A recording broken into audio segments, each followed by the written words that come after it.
So today, after massive demand, I'm going to be talking into relationships and building strong, powerful relationships. And this works for all relationships.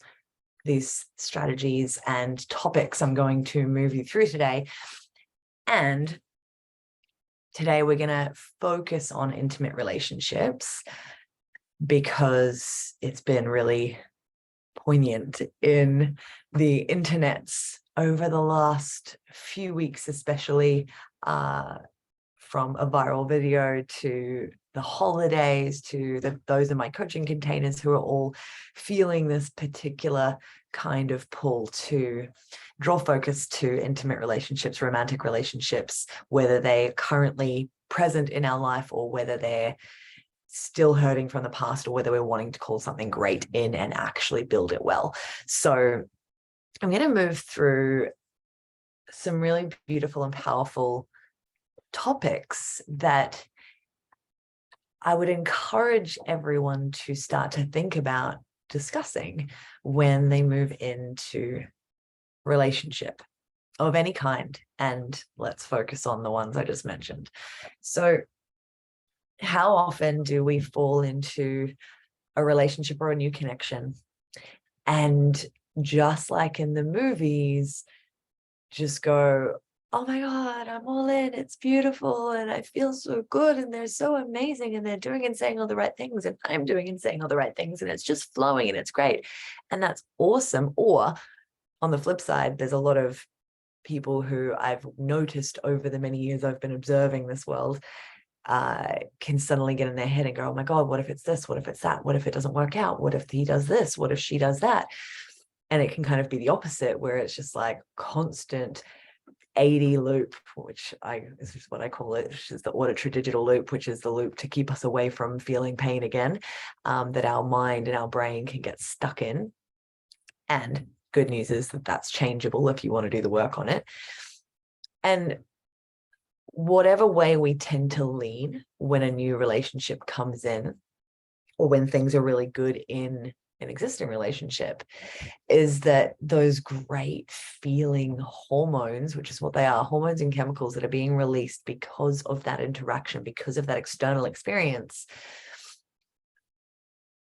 feel so good that we kind of throw everything out that we might have thought might be important to think about, to talk about, to ask, to communicate with this person that we're becoming super connected with, we're becoming intimate with, we're joining bodies with, we're exchanging fluids with, we're potentially moving in with, or creating children with, or merging bank accounts with and credit scores with. Like, there's so many things that we're not taught about in regards to building strong relationships ever in school at all.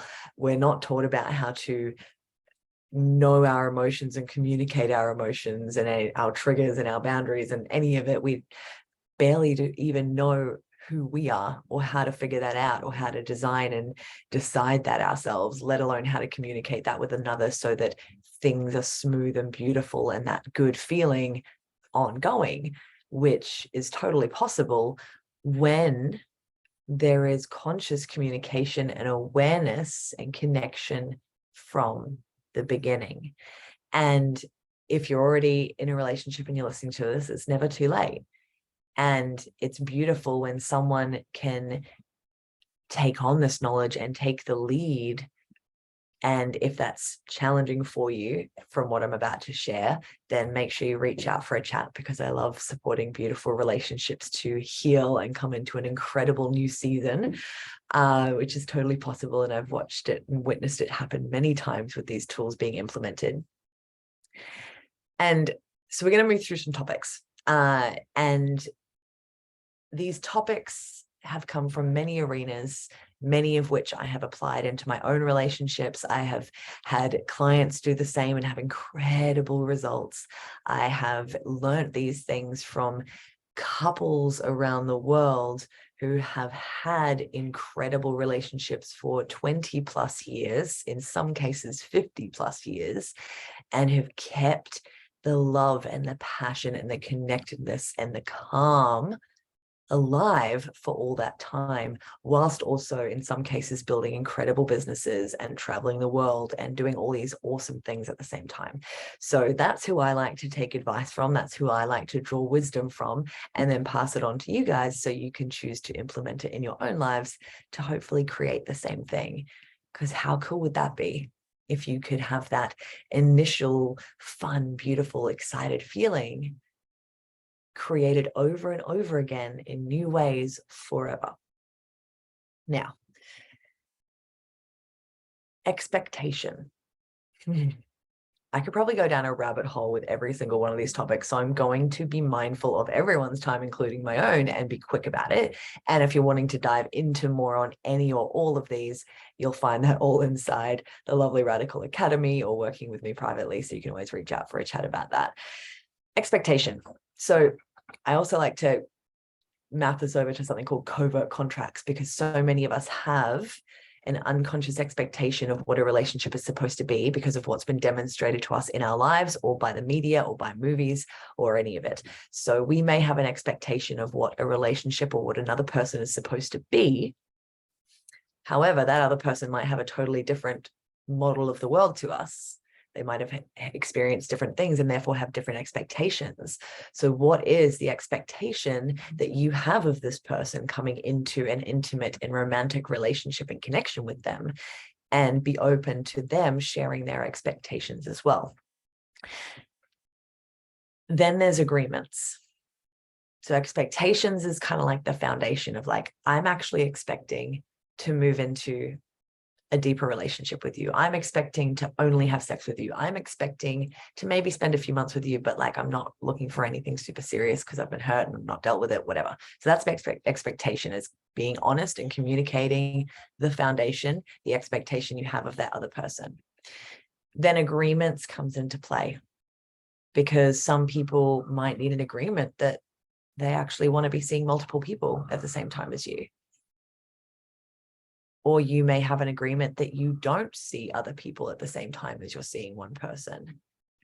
Perhaps you have an agreement that you see each other for a certain amount of time before you are physically intimate. Perhaps you have an agreement that you don't share things on social media, or that you do share things on social media. There's so many things that could be added into this, right? But what are the agreements that you would like and you would need to be able to feel safe to continue to fall in love or fall into this connection and enjoy it, knowing that you've had this conversation of what each of you is in agreement about? Because if it's so much of it is not aligned, then the question is this really something I want to move into at all, right?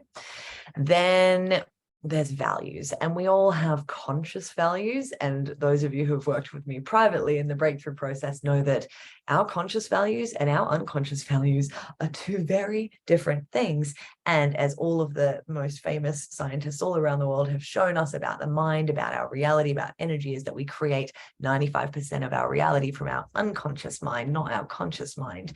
So our unconscious values are super powerful to start to become aware of. And if you need help with that, there's many ways to do that.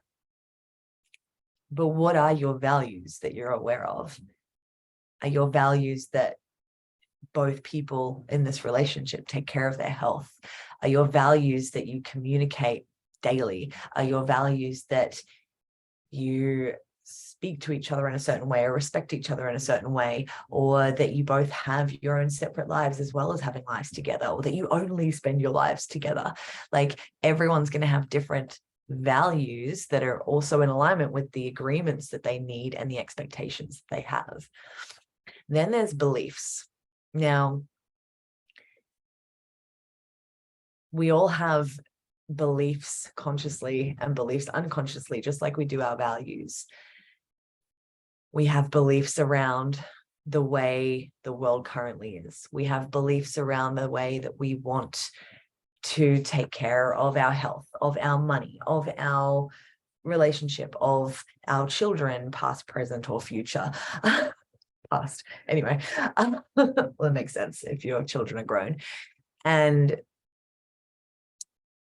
we might have beliefs on what a relationship is supposed to be that might be different to the person in front of us. And so really getting clear and having that conversation of like, what are your beliefs when it comes to relationship? Or what beliefs do you have about life, about your world that are super strong, that I might need to know about? And vice versa, be open to receiving this question and answering this in return. This is always a two-way conversation. And when, even by this point, if you're having this conversation and you're asking these questions and it's just like a brick wall, then maybe it's not the relationship that you want, unless you're happy to continue repeating unconscious relationships that repeat patterns that have gotten you to a point where you might be listening to this podcast. Then there's dreams.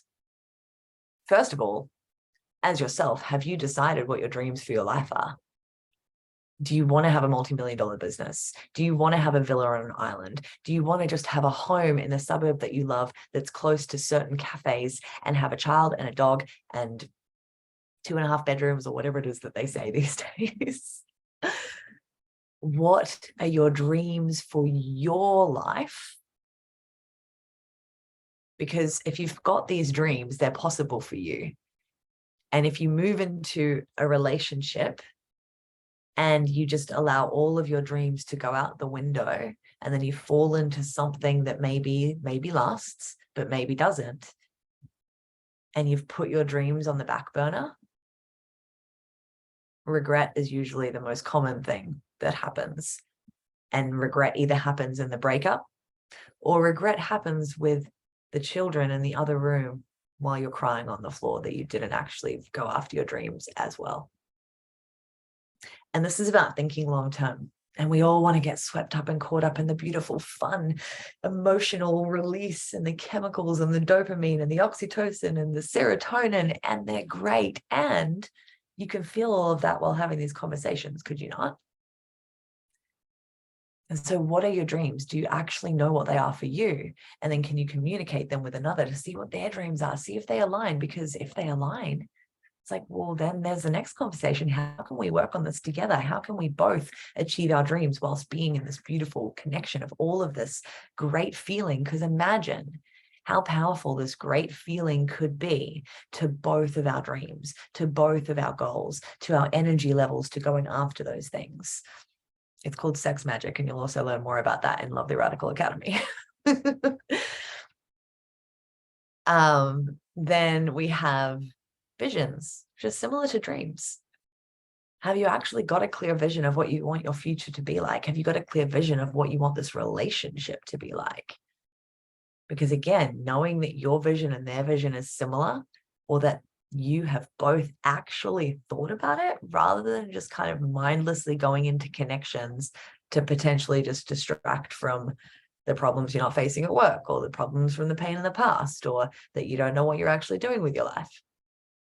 Let's maybe stop using other people as a distraction for what we're not dealing with and decide on what we want the vision of our life to be. And then learn how to communicate that with someone that we're really excited to be hanging out with. Because again, imagine of what that exciting falling in love, falling into connection energy can bring to those visions and those dreams. The next is, what is your definition of love? And this is super similar to the expectation, but it goes deeper into it, because we all have our own definitions for many things. And those of you who have ever had a one-on-one conversation with me in DMs, if you've said, I just want peace, or I just want love, or I just want pleasure, or I just want financial abundance, I'll be like, tell me what that actually means for you. Because everyone, and I've had thousands and thousands of conversations over the year, everyone has a different definition. And sometimes it's similar, but it's always very different at its core. And that means we get to actually go, well, what's beneath that? And how can we work that out so that you can create what you really want in the reality from what's really underneath the definition? But what's your definition of love? What does love actually mean to you? What does it look like? What does it feel like? What does it sound like? How does it behave? How does it show up? How is it received? Have you thought about it yourself? Because if you haven't, then you get to start there. It's a great journaling prompt as well. How do I define love? Then one of my favorites is the love languages. So if you haven't done the love languages test, you can find it online. Just Google the 5 love languages quiz or whatever it's called, and learn what your primary love language is. And you usually have a top 2, I would say, because if your love language and their love language is totally different, then you might be doing things for each other that for you mean love, but for them don't necessarily mean love, because it's not how they receive or give love. So if my top love language is gifts, but your top love language is words of affirmation, and you're constantly telling me how much you love me and how much you're doing, how much you're proud of me and how much I'm doing a great job, but I've never received a gift, then I don't feel loved. And vice versa, if I'm giving you gifts and gifts and gifts, but I've never told you, hey, I'm proud of you, I think you're doing amazingly, I love you, then you don't feel loved. And so learning your own love languages, side note for some self-lovers out there, learning how to love yourself with your love language, and then all of them just for fun. And then asking the other person, what are theirs? So I know how to love you in your own love language. I know how to show up for you in a way that means and feels and looks like love and sounds like love for you. Learning your core representational systems can be super powerful as well. I cannot tell you how many clients have come through my programs who are usually a kinesthetic child, so a child who feels all the emotions, but they have a parent who is stuck in what I call an ADK loop. So maybe the parent had trauma, maybe they just never really learned about emotions, or they were in an emotionless household growing up in their life, and therefore they got stuck in a, I've got to stay in my thinking mind so I don't feel again. A thinking mind parent to a child who loves to feel stuff creates a disconnect. And whilst knowing our rep systems are super powerful, they can also be changed. As many things can be changed. Love languages can change. And I know that I've had a shift in my love languages in the past year due to different events and a lot of the change work that I've been doing, and in my rep systems as well. And so by doing healing work and doing deeper unconscious work to change any limiting beliefs that might be keeping us stuck in those programs or systems that just aren't beneficial to relationship or relationships or business or work or whatever it is, it's really powerful to lean in and do that work. But knowing where you're at currently and having these kind of tools like the love language test, like the rep systems test, to see where you're at and see how you're going in relation to changing who you are. Because in order to create a new personal reality, a better personal reality, we have to change our personality. We have to become a better version of personality in order to line up with the better version of life that we're calling in. And a lot of people don't like to hear that, because a lot of us want to just be like, this is who I am. And if you say that, but your relationships aren't what you want them to be, or your work situations, or your financial, or your health, then there's an opportunity to change it. And it's all within, which is kind of awesome. The next conversation that can be had is priorities. I listened to an amazing podcast with Lewis Howes, who I respect immensely. He reminds me a lot of me and is probably a projection of where I'll be in future years. And he talks about how when he met his recent partner, things sound like they're going pretty well, he was completely honest. He said, look, I'm going to be completely honest with you. Are you okay with that? And he actually asked her multiple times before he shared this to make sure that she was like really okay to receive this. He's like, you're not going to be my first priority. You're also not going to be my second priority. You're going to probably be my third priority. But my first priority is my health. My second priority is my mission, the mission I have in the world to help people and to do this work. And the third priority is to show up for this relationship. And the thing is if I'm showing up for my health and I'm showing up for my mission, then you're going to feel like the first priority because my cup is going to be full to give to you. So what are your priorities? Because if we're making a relationship the top priority, is our cup always going to be full to really give to that person? Or might it be great to start thinking about, okay, what are my priorities that actually make sure that I am doing great, that my mind and body and soul and life, my environment are doing great so that I can show up to this extra thing in my life, this relationship, this other human, and really give them my all. Because if we're just showing up for a relationship, or if we're prioritizing the relationship, but our money's falling by the wayside, our health is falling by the wayside, our friendships are falling by the wayside, our work's falling by the wayside, then how can we really give to that relationship if we're losing our whole personality, reality, life that we've got just to give to it? So what are your priorities and how can you communicate them? And how can you also be open to receiving their priorities and either finding a way to work together or finding a way to have a conversation of, hey, maybe this isn't for me. Like, are your priorities to have children? Are your priorities to travel the world? Are your priorities to create a massive business? Are your priorities to be a stay-at-home mom? Like, can you be honest and share this with a potential partner or the person that you are with, wanting to build a life with? Then I think a super important conversations to have is like, hey, how's your health? Like, how's your health? How are you taking care of your health every day? Are you taking care of your body and your mind a certain way? How do you eat? How do you feel yourself? How do you work with your own triggers and your challenges? Like, how do you show up for yourself when things are bad? Or how do you show up for anything when you're sick? Can we share this with each other? Can we maybe share skills and tools and things that have helped each other so that maybe we can be on the same page with health? Because who can relate to this? Maybe I'm the one who's always healthy. And I know I've got a couple of friends who are the same. We're always healthy. And even if we get a little bit sick, we kind of know, we know all the things to do to have ourselves feeling great within 24 hours. But maybe you've got a family member, or maybe you've got a partner in your life who gets sick and the whole world falls apart, who gets sick and they have to go to bed for like 5 days straight and they don't want to listen to anyone's advice or have any help from the outside. Like, how can you have these conversations now? Maybe share resources and tools so that you can get on the same page, so you're both as healthy and nourished as possible, so that you can really continue to show up for your own goals, your own lives, and then for the relationship. Another important topic I believe is incredibly powerful is to talk finances. So you may not plan to share finances with this person ever, or maybe at least for a while.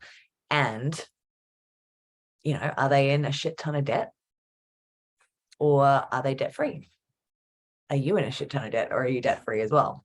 Making sure that this is always a two-way conversation, to be honest and lay everything out on the table. This doesn't have to happen in a first date, and it could happen sooner rather than later. And all of this, I would suggest, to happen before sexual intimacy, or at least the first 5 or 6 things that we've covered today. Because once sexual intimacy comes into play, guys, those hormones, those chemical releases in your body are so intense and there's different experiences. So when a man has released before he's really had a chance to emotionally bond, he'll actually feel more disconnected from the woman if he's in a healthy state where his testosterone's at a good level and all that. If he's not in a healthy state, it can revert the other way, where he can become more needy in a more feminine state, and then get really pissed when I say that. And hey, check your testosterone levels. It's a vibe. It can make you feel fucking incredible if you just make some basic lifestyle changes, because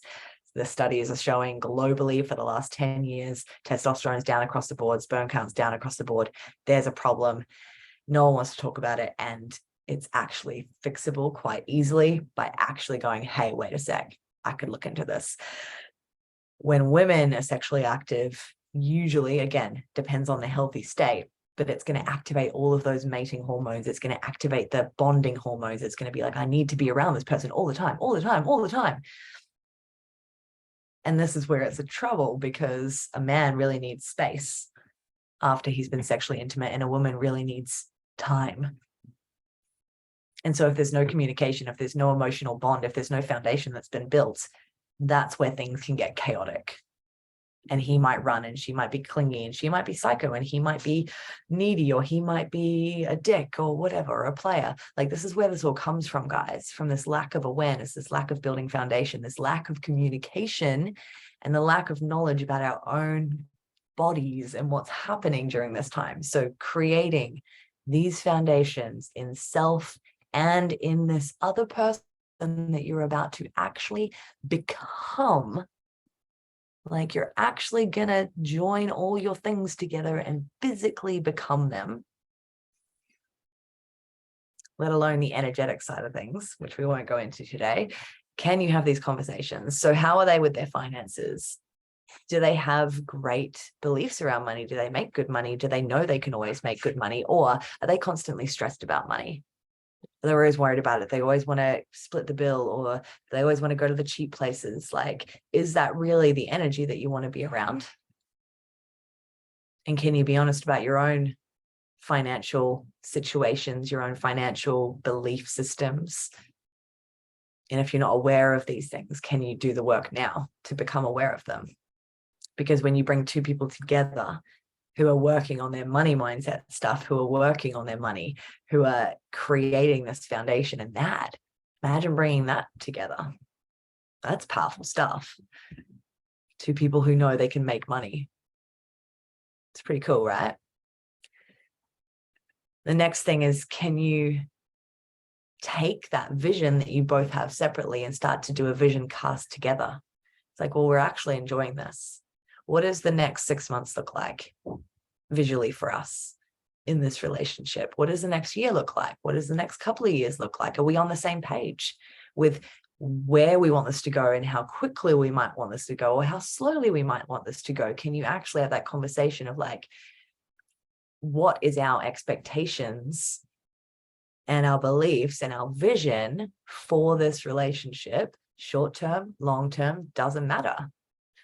Can we actually play with that and have some fun with that, and just see if there's any niggle points that we need to communicate? Because, guys, the point of these conversation topics is to bring to light anything underneath that might surface 3 months, 6 months, 10 months, 50 months down the line that could cause a problem if you're not in a strong foundation. It can just start to bring little things to light that might need to be looked at individually.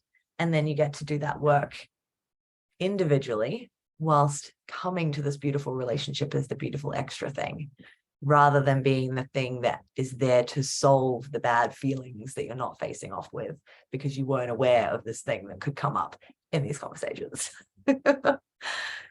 So it's a powerful way to start to bring things up to the surface from the unconscious that are just waiting to be dealt with, so you can actually transform anything bad from the past into something better, so you can create better experiences in your life.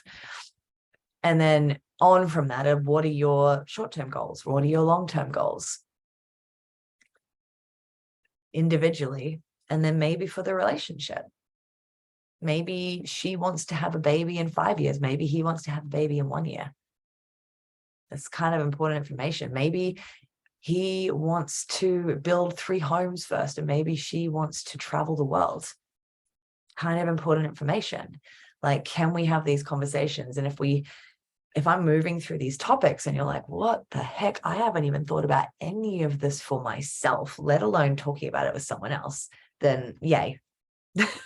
There's a year's worth of work that you could start to get into. And along the road of doing that work on yourself, you'll meet the perfect person, or the relationship that you're currently in will evolve to become incredible. Because that's actually all you have to do, is work on these things yourself, and then learn the communication skills of how to communicate them in a relationship. How great is that? Now, my favorite, Jordan Peterson, talks about 2 really powerful rules to create a beautiful, long-lasting passionate, happy, calm, peaceful relationship. And I've heard this from other teachers as well, like Dr. John Gray, and it's for at least 90 minutes a week, there needs to be communication about the boring stuff, about the, hey, this is going on in my life, what's going on in your life? Hey, this is what's happening with the money this week. This is what's happening with the kids this week. This is what's happening with the cleaning this week. Like, this is what I've done. Can you do this? Or can we find an agreement to make this work? Actually spending at least 90 minutes a week, having like one of my, was it a client or someone I was talking to recently called it the boring date and the fun date. And this doesn't have to be the boring date, but we could call it that because we're going to move on to step 2 in a second. But this boring date could be once a week where you sit down and really just go over, okay, let's just check where the money's at. Let's check where the kids are at. Let's check where the household situation's at. And let's check, hey, like, how are you going? How's work going? What's going on in your life? What's happening with your friend or what's happening with your mom? Like, how are we both doing? Do we know what's happening in each other's own experiences enough? Rather than just expecting them to know from our noises or our huffs and our puffs or our little bits of information exchanged. Actually sit down and have that boring date. And I'm saying that in air quotations for those not watching the video, because it can feel a bit unsexy. And yet doing that every single week means that you'll be having sex until you're gray and old, and it'll be great. Communication is key for that. And not just on a fun level, but on an actual physical level. Things will work longer when you have this kind of communication, which means reduce stress across the board. Tip number two is date night. Date night once a week. So you've got the boring date, which is the exchange of information, making sure everyone's on the same page and knows what's going on. The fun date is continue to date. Doesn't matter whether you've been together for a month or 50 months or 100 months. Are you still dating like it's the beginning? Are you still spending one day a week dressing in your best or making an effort like it's the very beginning, or doing something new or doing something fun or sharing something that you love with this person and actually spending time doing that in that energy, in that play, in that fun, and devoting to that? Doesn't matter how busy life gets or how many things go down. Devoting to that, showing your children that that's important, that that's priority, showing your colleagues, showing your boss, showing your staff, whatever it is, that, hey, love you guys. This is all working really well. I'm clocking off right now because I've got date night with my wife. And that's my priority. Like, imagine the ripple effect, guys, of that being said as an example, just as one example right there, let alone the example for children or your friends or your family or your parents. There's a power in that. So two rules to keep the relationship incredible forever: the boring date and the fun date. Then the beautiful Elena Cardone talks about knowing your role. And I know she got some flack when she first started talking about this, and I've read her incredible book, How to Build an Empire, and it's fantastic. And knowing your role is not necessarily like, well, the woman stays at home and the man goes to work. It doesn't have to be like that. Knowing your role is knowing yourself well enough to know your strengths and to know your weaknesses in relation to this relationship and just to day-to-day life in general. So maybe he's really great at cooking and she sucks. Maybe she's really great at managing finances and he's not so great. So all of a sudden we've got, great, well, what about I manage our finances for the most part, or I do our finances once a week so that we're both on a great page and in a great state with finances, and we can communicate that in the boring date. And then could you maybe take over most of the cooking, or could you do meal prep for us? Or like, that's our roles. And then what else? What else are your strengths and what are my weaknesses, and what are my strengths and what are your weaknesses? And how can we really do this together so that we're showing up for this thing that we're creating in our strengths and supporting all the areas, and then not stepping over each other's toes. So if I suck with money, but you're great with money, but I'm deciding from some high horse that I've decided to get on, maybe because I listened to one podcast that, hey, maybe I'm going to do this week because I'm not going to step over your toes. If we have decided that that's your role, maybe when we have the next boring date, then I'll sit down and be like, hey, I learned some new things about finances. Can I share them with you? They might be powerful for that part of our relationship that you take care of. And that's another cool new conversation that you get to have, rather than just sitting in cafes and theaters and cars and on beaches, staring at your phones and never talking to your partner for the rest of your life, which I see all the time. So knowing your role, and there's so many levels in that could be explored. It could last for the rest of your life, and that's really exciting. And then the last piece that I thought I'd bring to today, the second to last, but the last major piece when it comes to structure, is the hard questions. At least once a month, can you be having an exchange in that boring date of, hey, what are some things? Is there anything that I'm doing that's impacting you that could be a problem if I kept doing it long term? Like, is there anything that's just really annoying right now, or that's really bugging you, or that's been bugging you for a while, that if I did for the next 10 years, that you just probably wouldn't want to be with anymore? And can you also be open to receiving theirs as well? So we can give it, right? We can be like, hey, you did this and it's really annoying, but can we receive it? And can we be open to having a conversation of how this can be worked through?